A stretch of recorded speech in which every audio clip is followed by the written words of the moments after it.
అధ్యక్ష, తమరు చాలా సంవత్సరాల నుంచి ప్రజా జీవితంలో ఉన్నారు. నేను ఈరోజు ఖచ్చితంగా గొప్పగా నేను చెప్పుకోదలుచుకున్నా, ఈ దేశంలో ఏ రాష్ట్రంలో కూడా కాంగ్రెస్ పాలిత రాష్ట్రాలలో కూడా మొదటి 10 నెలల్లో 25,35,000 మంది రైతులకు 20,617 కోట్ల రూపాయల రైతు రుణమాఫీ జరగలేదు. స్వతంత్రం వచ్చినప్పటి నుంచి ఈ రోజు వరకు ఇంత గొప్ప నిర్ణయం తెలంగాణ రాష్ట్రంలోనే కాంగ్రెస్ పార్టీ అధికారంలోకి వచ్చిన తర్వాతనే జరిగింది. అధ్యక్ష, ఇది గర్వకారణం. మాకు రైతుల కుటుంబాలను రుణమాఫీ చేసి 15 ఆగస్టు నాడు ఏ విధంగా అయితే దేశానికి స్వతంత్రం వచ్చి స్వేచ్ఛ వాయువులు పీల్చుకున్నారో భారతీయులు, అదేవిధంగా తెలంగాణ రైతాంగానికి స్వేచ్ఛ వాయువులు పీల్చుకొని అప్పుల ఊబి నుండి విముక్తి కలిగించి 25,35,000 మంది రైతులకు విముక్తి కలిగించిన చరిత్ర మాది. ఇంత గొప్ప చరిత్రను గవర్నర్ గారు ప్రసంగంలో ప్రస్తావిస్తే ప్రతిపక్షాలు గవర్నర్ గారి ప్రసంగాన్ని అడ్డుకునే ప్రయత్నం చేశారు. అధ్యక్ష, రైతు బంధు గతంలో చంద్రశేఖరరావు గారు చాలా గొప్పగా చెప్పారు, ప్రతిపక్ష నాయకుడు.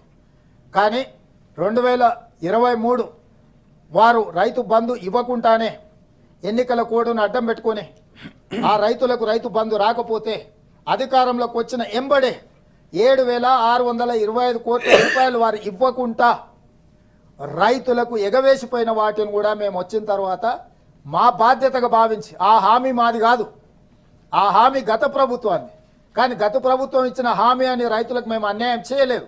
ఆ రైతులకు మేము వచ్చిన ఎంబడే మొదటి 3 నెలల్లోనే 7,625 కోట్ల రూపాయల రైతు ఖాతాలో లేచి రైతులను ఆదుకున్న చరిత్ర మాది. అధ్యక్ష, అదేవిధంగా గత ప్రభుత్వం సంవత్సరానికి 10,000 రూపాయలు ఎకరాకు రైతులకు రైతు భరోసా పథకం కింద ఇస్తే ఈ 10,000 సరిపోదు, పెట్టుబడి పెరిగింది అని చెప్పి రైతు భరోసా పథకం కింద సంవత్సరానికి 12,000 రూపాయలకు పెంచి ప్రతి విడత 6,000 లాగా ఈరోజు రైతుల ఖాతాలలో రైతు భరోసా పథకాన్ని అమలు వేస్తున్నాం. అధ్యక్ష, ఇదే కాదు, నేను ఉప ముఖ్యమంత్రి గారు పాదయాత్రలు చేసినప్పుడు జిల్లాలకు పోయినప్పుడు, జగిత్యాల అంటే రైతులు అత్యధికంగా ఉన్న ప్రాంతాలకు పోయినప్పుడు భూమి లేని రైతులు మాతో మాట్లాడిండ్రు. అధ్యక్ష, భూమి ఉన్న వాళ్ళకు రైతు భరోసా ఇస్తున్నారు, కానీ ఉపాధి హామీ కూలీకి వెళ్ళే మా పరిస్థితి ఏంది?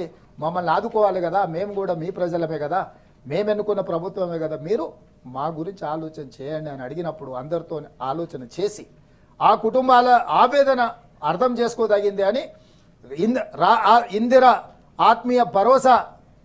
ఇందిరమ్మ ఆత్మీయ భరోసా పథకం కింద భూమి లేని పేదలకు కూడా ఉపాధి హామీ పథకము కూలీలకు కూడా సంవత్సరానికి 12,000 రూపాయలు ఇచ్చే పథకాన్ని ఇందిరమ్మ ఆత్మీయ భరోసా పథకం కింద రైతు కూలీలకు కూడా ఈరోజు ఈ పథకాన్ని అమలు చేసి దేశంలోనే ఎక్కడ లేని విధంగా ఈరోజు వాళ్ళ రైతు కూలీలను కూడా మేము ఆదుకుని ముందుకు వెళ్తున్నాం. అధ్యక్ష, అదేవిధంగా అధ్యక్ష, ఆనాడు మీరు చూసారు కేంద్ర రాష్ట్ర ప్రభుత్వాల యొక్క సత్సంబంధాలు లేకపోవడం, అనవసరమైన రాజకీయ వివాదాలకు వెళ్ళి ఆనాటి ముఖ్యమంత్రి కేంద్రాన్ని నిందించి కేంద్రం మీద నింద మోపి FCI కొనుగోలు చేయాల్సిన వడ్లను కొనకుండా వదిలేసి కల్లాల్లో కుప్పల మీదనే ప్రాణాలు వదులుతుంటే ఆ కల్లాల్లో ఉన్న వరి కుప్పలను రాష్ట్ర కేంద్ర ప్రభుత్వాలు సేకరించకుండా వదిలేసినాయి. రాష్ట్ర కేంద్ర ప్రభుత్వాలు పోటాపోటీగా నీదంటే నీది బాధ్యత అని పక్కన పెట్టారు. ఆనాటి ముఖ్యమంత్రి మాట అన్నాడు. అధ్యక్ష, సమీక్ష చేసి ప్రభుత్వం వ్యాపారం చేయదు, ప్రభుత్వానికి వడ్లు కొంటే నష్టం, మేము కొనము, ఇది వ్యాపార సంస్థ కాదు అని వారు మాట్లాడారు. ఇదే కాకుండా అధ్యక్ష, ఊరేసుకుంటే ఊరేసుకున్నట్టే అని రైతులను ఊరేసుకోమని మీరు పండించిన మేము తీసుకోము అని చెప్పి వారు నిష్కర్షంగా రైతుల ముఖాన్ని చెప్పిండ్రు. అధ్యక్ష, అట్లాంటి పరిస్థితి నుంచి మా ప్రభుత్వం వచ్చిన తర్వాత ఈ రైతులకు ఒక నమ్మకం, విశ్వాసం ఇచ్చినాం. మీరు పండించిన పంట చివరి గింజ వరకు కొనుగోలు చేస్తాము, ఎవరు అధైర్యపడాల్సిన పని లేదు. మీరు పండించిన వడ్లను కానీ ఏ పంటనైనా ప్రభుత్వం కొనుగోలు చేయగలిగిన ప్రతి పంటను మేము కొనుగోలు చేస్తాం, కనీస మద్దతు ధర ఇస్తామని చెప్పడమే కాకుండా సన్న వడ్లు పండిస్తే 500 రూపాయలు బోనస్ కూడా ఇస్తామని ఆనాడు రైతులకు మాట ఇచ్చి పోయినసారి వానకాలంలో సన్న వడ్లు పండించిన రైతులకు 500 బోనస్ రూపంలో 1,206 కోట్ల రూపాయలు బోనస్ కింద రైతులకు ఇచ్చి కొనుగోలు చేసి మొట్టమొదటిసారి ఈ దేశంలోనే 1,56,00,000 మెట్రిక్ టన్నుల వడ్లు ఉత్పత్తి స్వతంత్రం వచ్చినప్పటి నుంచి ఈ రోజు వరకు ఉమ్మడి రాష్ట్రానికంటే కూడా ఎక్కువ తెలంగాణ రాష్ట్రంలో అత్యధికంగా వడ్లను ఉత్పత్తి చేసిన రాష్ట్రం తెలంగాణ. 1,56,00,000 మెట్రిక్ టన్నుల వడ్లను పోయిన పంటలో పండించినాం. ఎప్పుడు అధ్యక్ష? గతంలో సూర్యాపేటలో, నల్గొండ జిల్లాలో, లేకపోతే నిజామాబాద్లో, మెదకులో ఎక్కడ పంట పండినా ఇవి కాళేశ్వరం నీళ్ళే అని ఆనాడు గొప్పలు చెప్పుకునేది కాళేశ్వరరావు గారు.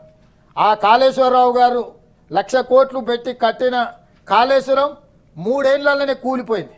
అది కాళేశ్వరం కాదు, కూలేశ్వరం అని ప్రజలు అనుకుంటున్న సందర్భంలో కాళేశ్వరం నుంచి చుక్క నీరు లేకుండా పోయిన వానాకాలంలో 1,56,00,000 మెట్రిక్ టన్నుల వడ్లను పండించి కాళేశ్వరం కట్టుకథలు మానండి, కాళేశ్వరం కట్టింది కమిషన్ల కోసమే.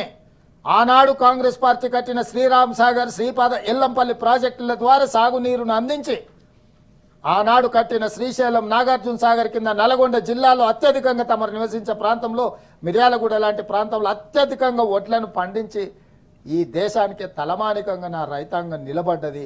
ఆ వడ్లు కొనుగోలు చేసి ₹1 కూడా తగ్గకుండా ఆనాడు తాలి పేరు మీద, లేకపోతే తాలు పేరు మీద, తడి పేరు మీద, తుట్టి పేరు మీద క్వింటాల్కు 10 కిలోలు తీసుకున్నారు అధ్యక్ష.